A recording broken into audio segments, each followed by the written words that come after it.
नमस्कार, प्रभा साक्षी news network और आप सभी का स्वागत है।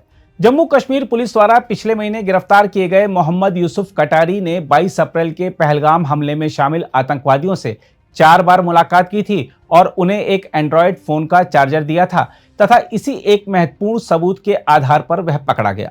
यूसुफ कटारी को पहलगाम में 26 लोगों की गोली मारकर हत्या करने वाले सुलेमान उर्फ आसिफ, जिब्रान और हमजा अफगानी को महत्वपूर्ण रसद सहायता प्रदान करने के आरोप में सितंबर के अंतिम सप्ताह में गिरफ्तार किया गया था। अधिकारियों के अनुसार 26 वर्षीय कटारी ने पूछताछ के दौरान पुलिस को बताया कि वह श्रीनगर शहर के बाहर जबरवान पहाड़ियों में इन 3 लोगों से 4 बार मिला था। कई सप्ताह की जांच के बाद उसकी गिरफ्तारी हुई। यह सफलता ऑपरेशन महादेव के स्थल से प्राप्त सामग्री के गहन फोरेंसिक विश्लेषण के बाद मिली है। ऑपरेशन महादेव जुलाई में शुरू किया गया आतंकवाद रोधी अभियान था। इस अभियान के दौरान पहलगाम नरसंहार में शामिल 3 आतंकवादियों को श्रीनगर के बाहरी इलाके में जबरवान रेंज की तलहटी में ढेर कर दिया गया था। पुलिस ने एंड्रॉयड मोबाइल फोन के आंशिक रूप से क्षतिग्रस्त हुए चार्जर की पड़ताल के बाद कटारी को जांच के दायरे में लिया। यह चार्जर ऑपरेशन के दौरान बरामद कई वस्तुओं में से एक था। श्रीनगर पुलिस ने आखिरकार चार्जर के असली मालिक का पता लगाया और उसने फोन को एक डीलर को बेचने की पुष्टि की। इसी जानकारी के आधार पर पुलिस कटारी तक पहुंच गई। अधिकारियों ने बताया कि कटारी कथित तौर पर खानाबदोश छात्रों को पढ़ाता था और वह आतंकवादी समूह के लिए एक प्रमुख संसाधन था। माना जाता है कि उसने हमलावरों को चार्जर मुहैया कराने और दुर्गम इलाकों में उनका मार्गदर्शन करने जैसी मदद की।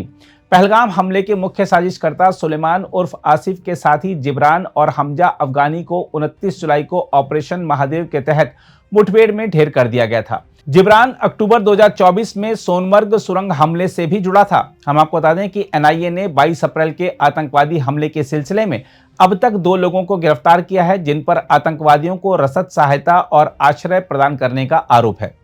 बहरहाल कटारी को पकड़े जाने की घटना दिखाती है कि आतंकवादियों की गतिविधियां कितनी भी रहस्यमय क्यों न हो, एक सटीक फॉरेंसिक और खुफिया जांच से उन्हें बेनकाब किया जा सकता है। देखा जाए तो यह सफलता कई दृष्टियों से महत्वपूर्ण है। सबसे पहले यह साबित करती है कि ऑपरेशन महादेव जैसे आतंकवाद रोधी अभियान न केवल उन आतंकवादियों को मार गिराने तक सीमित हैं, बल्कि उनके नेटवर्क और रसद सहायता तंत्र को भी प्रभावी रूप से निशाना बना सकते हैं।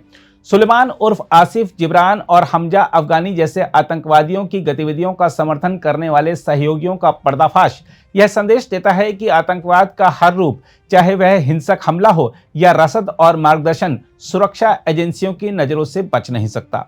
इस सफलता का एक और महत्वपूर्ण आयाम यह है कि यह संभावित आतंकवादियों को और उनके सहयोगियों को स्पष्ट संदेश देता है कि भारत की सुरक्षा एजेंसियां आपके हर कदम पर नजर रखती हैं, चाहे नेटवर्क कितना भी छुपा हुआ क्यों ना हो। एक छोटी सी गलती जैसे कि फोन चार्जर का गलत इस्तेमाल भी पकड़ में आने का मार्ग खोल सकती है।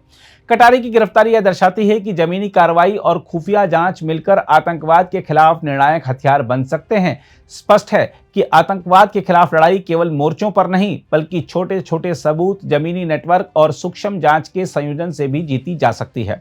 यूसुफ कटारी की गिरफ्तारी एक प्रेरक उदाहरण है कि संयम, तकनीकी दक्षता और धैर्य से आतंकवाद का हर रूप मात खा सकता है। अगर आप भी लेना चाहते हैं देश दुनिया की तमाम जानकारी, तो आज ही सब्सक्राइब करें हमारे चैनल को। साथ ही नीचे दिए बेल आइकन को जरूर दबाएं ताकि हर अपडेट आप तक पहुंच सके।